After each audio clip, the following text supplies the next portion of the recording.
লাচিত অসমৰ প্ৰতিজন সংগ্ৰামী অতি শীঘ্ৰে মুক্তি দিয়ক বীৰ লাচিত অসমৰ প্ৰতিজন সংগ্ৰামী অতি শীঘ্ৰে মুক্তি দিয়ক জুবিন গাৰ্গক ন্যায় দিয়ক জুবিন গাৰ্গক ন্যায় দিয়ক বীৰ লাচিত অসমৰ প্ৰতিজন সংগ্ৰামী অতি শীঘ্ৰে মুক্তি দিয়ক আছে হেংদাং লোৱা নাই আছে হেংদাং লোৱা নাই। তিনিচুকীয়াত বীৰ লাচিত সেনা অসম তিনিচুকীয়া জিলা সমিতিৰ উদ্যোগত জিলা আয়ুক্তৰ কাৰ্যালয়ৰ সন্মুখত দুঘণ্টীয়া অৱস্থান ধৰ্মঘট কাৰ্যসূচী ৰূপায়ণ কৰে।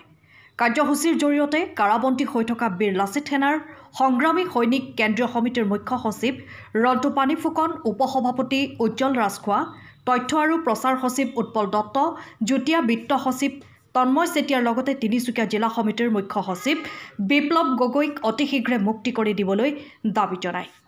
খিলঞ্জীয়াৰ পক্ষত সদায় বীৰ লাচিত সেনাই মাত মাতি যাব। থলগিৰি খিলঞ্জীয়া মানুহৰ বাবে সদায় মূৰ তুলি মাত মাতি অস্তিত্ব ৰক্ষাৰ যি সংগ্ৰাম, সেই সংগ্ৰাম বীৰ লাচিত সেনাই অনাগত দিনতো কৰি যাব। বীৰ লাচিত সেনা নামৰ সত্তাটোক এজন বা দুজন অপৰাধীৰ বাবে ধ্বংস কৰাৰ কুচক্ৰান্ত চলোৱাৰ অভিযোগ উত্থাপন কৰি তেনে কাৰ্যৰ বাবে অৱস্থান ধৰ্মঘট কাৰ্যসূচীৰ পৰা তীব্ৰ গৰিহণা প্ৰদান কৰে নেতৃত্বই। বীৰ লাচিত সেনা অসম কেন্দ্ৰীয় সমিতিৰ নেতৃত্বত তিনিচুকীয়া জিলা সমিতিৰ উদ্যোগত আৰু লগতে তিনিচুকীয়া জিলা সমিতিৰ অধীনস্থ যিমানবোৰ আঞ্চলিক সমিতি আছে আঞ্চলিক সমিতিৰ অধীনত আমি আজি দুঘণ্টীয়া যি জিলা উপায়ুক্তৰ কাৰ্যালয়ৰ সন্মুখত আমি দুঘণ্টীয়া অৱস্থান ধৰ্মঘট আমি কাৰ্যসূচী ৰূপায়ণ কৰিছোঁ। ৰূপায়ণ কৰাৰ মূলত কথাটো হ'ল যে বীৰ লাচিত সেনা অসম কেন্দ্ৰীয় সমিতিৰ মুখ্য সচিবৰ লগতে উজ্জ্বল ৰাজখোৱা ককাইদেউৰ লগতে উৎপল দত্ত আৰু তন্ময় চেতিয়াকে ধৰি তিনিচুকীয়া জিলা সমিতিৰ মুখ্য সচিব বিপ্লৱ গগৈক যিহেতু পৰিকল্পিতভাৱে আৰু চক্ৰান্তমূলকভাৱে কাৰাৰুদ্ধ কৰি ৰাখিছে, গতিকে আমি এই অৱস্থান ধৰ্মঘটৰ ইয়াৰ পৰাই এই মঞ্চৰ পৰাই আমি চৰকাৰলৈ আমি আহ্বান জনাইছোঁ, মুখ্যমন্ত্ৰী মহোদয়লৈ আমি আহ্বান জনাইছোঁ যে অতি সোনকালে তেখেতলোকক মুক্তি কৰি দিয়ে যেন। আৰু খিলঞ্জীয়া পক্ষত সদায় বীৰ লাচিত সেনা অসমে মান মাতি যাব। থলগিৰি খিলঞ্জীয়া মানুহৰ হকে সদায় মূৰ তুলি জীয়াই থকাৰ যি এখন অস্তিত্ব ৰক্ষাৰ যি সংগ্ৰাম, সেই সংগ্ৰামখন বীৰ লাচিত সেনা অসমে সদায় কৰি যাব। আৰু বীৰ লাচিত সেনা নামৰ সত্তাটোক এজন বা দুজন অপৰাধীৰ বাবে কোনো ধৰণৰ সত্তাটোক ধ্বংস কৰাৰ যি কুচক্ৰান্ত, তাক আমি তীব্ৰ ভাষাৰে গৰিহণা দিছোঁ।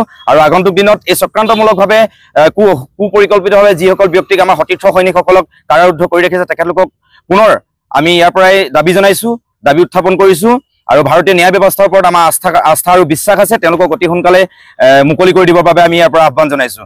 গতিকে এজন দুজন মানুহ অপৰাধী থাকিব বা বেয়া থাকিবই, কিন্তু সেই বুলি যে সকলো গোটেই জাতীয় সত্তাটো যে বেয়া হ'ব, সেই কথা কোনোপধ্যে আমি বীৰ লাচিত সেনা অসমে মানি নলওঁ। আৰু আগন্তুক দিনত কাৰাৰুদ্ধ হৈ থকা যিকেইজন আমাৰ সতীৰ্থ সৈনিক আছে, তেখেতলোকক মুকলি কৰি আগন্তুক দিনত খিলঞ্জীয়াৰ পক্ষত নিস্বাৰ্থভাৱে আৰু কাম কৰি যাবৰ বাবে যাতে তেওঁলোকক কাৰাৰুদ্ধ কৰি থকা ব্যক্তিসকলক মুক্তি কৰি দিয়ে, এই মঞ্চৰ পৰা আমি দাবী জনাইছোঁ। ধন্যবাদ। জয় অসম। আচলতে হয়, খুব এটা আমাৰ বাবে দুখৰ দিন, কাৰণ যিহেতু আমি ক'ব লাগিব যে আমাৰ মাজৰ পৰা সাৰ্থক জুবিন দা হেৰুৱাই গৈছে। আৰু তাৰ পিছত সম্পূৰ্ণ জুবিন দাৰ ন্যায়ৰ যি আচলতে প্ৰক্ৰিয়াখিনি আছিলে, সেই প্ৰক্ৰিয়াখিনি ঢকাৰ স্বাৰ্থত কোনোবা এখিনিত বীৰ লাচিত সেনা অসমক বলিৰ প্ৰথা সজোৱালে নেকি মুখ্যমন্ত্ৰীজনে? তাত আমাৰ প্ৰশ্ন আছে। আৰু যিহেতু SIT এই বিষয়ৰ ওপৰত জুবিন দাৰ মৃত্যু কেনেকৈ হ'ল সেই বিষয়ৰ ওপৰত ইতিমধ্যে তদন্ত চলাই আছে। আৰু গোটেই বস্তুটো গাপ দিয়াৰ স্বাৰ্থত কেৱল মাত্ৰ বীৰ লাচিত সেনা অসমক টাৰ্গেট কৰি আচলতে সম্পূৰ্ণ বিষয়বস্তুখিনি ঢাকি পেলোৱাৰ স্বাৰ্থত আচলতে উঠি পৰি লগা আমি দেখিবলৈ পালোঁ। আৰু এটা কথা আমি স্পষ্টকৈ ক'ব বিচাৰিছোঁ যে বিগত দিনসমূহত যেনেধৰণে বীৰ লাচিত সেনা অসমে অসম আৰু অসমীয়াৰ স্বাৰ্থত নিস্বাৰ্থভাৱে সেৱা আগবঢ়াই গৈছিল, আহিবলগীয়া দিনবিলাকতো কিন্তু তেনেধৰণে বীৰ লাচিত সেনা অসমে আহিবলগীয়া দিনবিলাকতো কিন্তু অসম আৰু অসমীয়া মানুহৰ স্বাৰ্থত নিস্বাৰ্থভাৱে সেৱা আগবঢ়াই যাব, সেয়া কিন্তু নিশ্চিত। আৰু এটা কথা ক'ব বিচাৰিছোঁ, আন্ধাৰ হ'লে পোহৰ হ'বই। গতিকে এটা কথা স্পষ্ট, আমাৰ সৈনিকসকলৰ মনোবল জেলত ভৰাই কিন্তু আমাৰ কণ্ঠৰুদ্ধ কৰিব নোৱাৰে।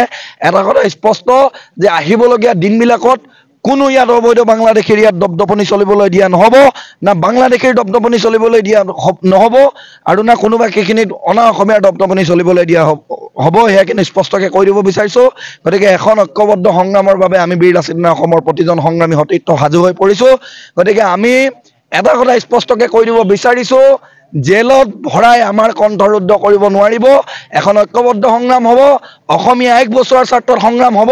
আৰু এটা কথা স্পষ্টকৈ কৈ দিব বিচাৰিছোঁ, অসমৰ মাননীয় মুখ্যমন্ত্ৰীক সেই ধিং অঞ্চলত যেনেধৰণে অসমীয়া মানুহসকলক আচলতে কাটি ব্ৰহ্মপুত্ৰত লদিয়াই দিম ক'লে, সেইসকলৰ ওপৰত কেনেধৰণৰ ব্যৱস্থা গ্ৰহণ কৰিলে। যি সময়ত দিল্লীত বম ফুটিলে আৰু অসমত বিভিন্ন আচলতে জেহাদীয়ে ফেচবুকত পূৰ্ণ সমৰ্থন জনাইছে যে দিল্লীত বম ফুটিছে, আমাৰ মানে ফূৰ্তি লাগিছে, সেইসমূহৰ ওপৰত কেনেধৰণৰ আচলতে অনুসন্ধান কৰি আচলতে সেইসকলৰ ওপৰত কেনেকুৱা ধৰণৰ পদক্ষেপ গ্ৰহণ কৰিলে, তাত আমাৰ প্ৰশ্ন আছে। অসমীয়াৰ স্বাৰ্থত মাত মতাৰ কাৰণে ৰন্টু পানী ফুকনকে আদি কৰি বিভিন্ন অসমৰ সংগ্ৰামী সতীৰ্থসকলক কাৰাবন্দী কৰাটো আমি কোনো পধ্যে মানি নলওঁ।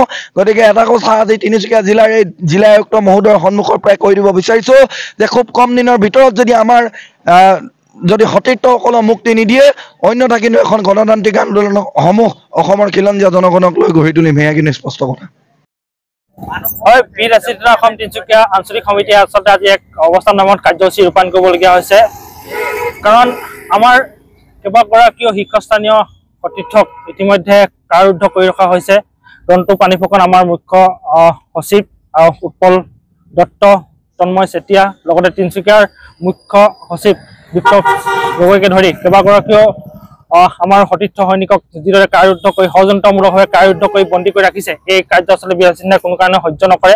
কাৰণ খিলঞ্জীয়াৰ পক্ষত সদায় মাত মাতি অহা সংগঠনটোক যিদৰে ষড়যন্ত্ৰমূলকভাৱে বাকৰুদ্ধ কৰাৰ বা কণ্ঠ ৰুদ্ধ কৰাৰ চেষ্টা কৰিছে, এই কাৰ্য আচলতে কোনো কাৰ্য গ্ৰহণযোগ্য নহয়।